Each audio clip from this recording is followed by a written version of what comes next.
Merry Christmas, ladies. This is Jamie Staples, founder and CEO of the Truth Collective, and I just wanted to, first of all, just greet all of you in this holiday time and let you know that I've been praying for all of you that this year, the Emmanuel would be real to each of you. The God who is with us, the Prince of Peace and Wholeness, would be something uniquely special for you and your family this year. It has been actually very important for me the last couple of months. I've wanted to communicate with you all before this, but just wasn't sure exactly how to share the news that I want to offer you today. But today I just decided, you know what? It doesn't matter how articulate I am. I just want to make sure that you all are in the loop and aware of what's coming for the Truth Collective here in the next several months.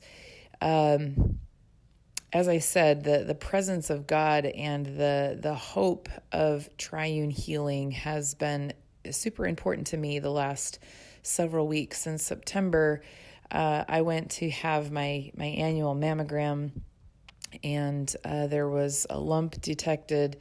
And in October, we did the biopsy, and indeed, I was diagnosed with breast cancer.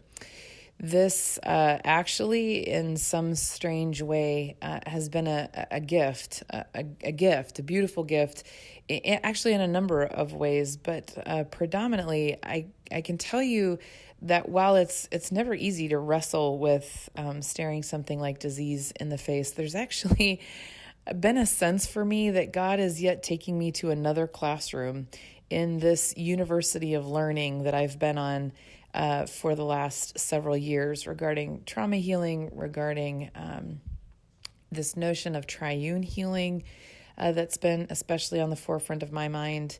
Just recognizing that healing from trauma isn't just about our minds, isn't just about our soul. Like our bodies are very much a part of this notion of healing as well. And so that has come to the forefront with this diagnosis for me.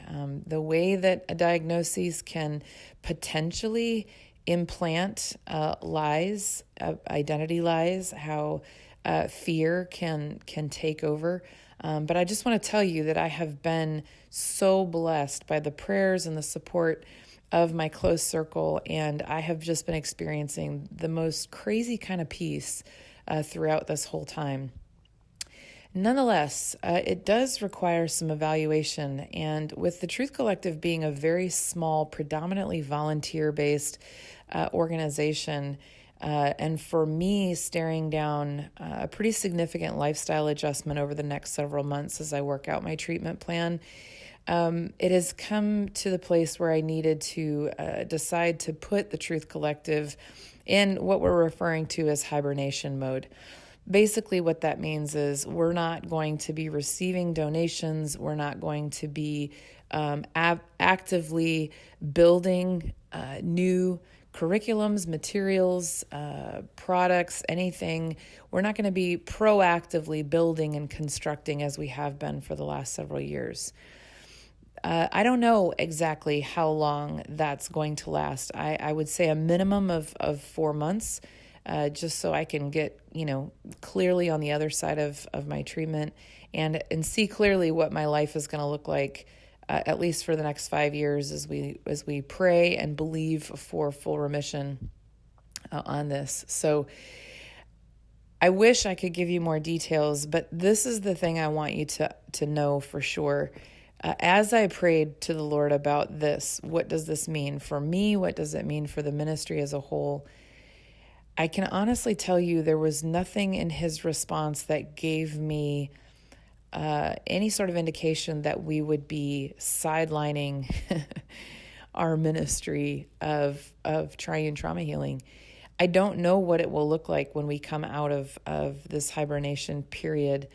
But I actually think, as I mentioned before, because of this experience and because of what the Lord is promising to teach me and grow in me and my team, I think there's actually going to be a growth, a blossoming of some sort. But I can't say exactly what that looks like. I just know that that there's the other side. There's the other side, and I don't know what that's going to be, but I know that the Lord has given me that hope and that promise and something to have faith in and work for. So I want to let you know that the website will be open. The KBS studies will be available for purchase and for use. That's pretty much automated, so you can do that anytime. All of the content there is available, and so feel free to consume on the website as much as you like. But I just really do want to thank you for your prayers in this season. I want to thank you for also, people kind of underestimate how important it is just to have a little space to pray, make decisions, to have emotions, to travel those emotions, to come to the other side, and know that there are people who are just silently waiting in the wings for that. And that's a real gift. And so I'm grateful for that. Thank you for doing that. And as we travel this Christmas season in particular, as I mentioned before, I really do hope you will press in, as now I am doing yet anew and afresh, into what it means to have a God who is with us, not just as a baby in a manger, not just as a man on a cross, but the Spirit of God living within us and navigating these kinds of circumstances in our lives and saying, I will never leave you and I will never forsake you. What does that mean? What does that mean for you? I hope you'll press into that. I'll be praying for the Lord to answer the cry of your heart in that way. And I will be also just in gratitude and appreciation for this community and the way you all have loved and supported me and this ministry for the last 5 years. Don't go away. We will be back, and I will send you an email as soon as we have some sort of update. Thank you so much. God bless you, and Merry Christmas.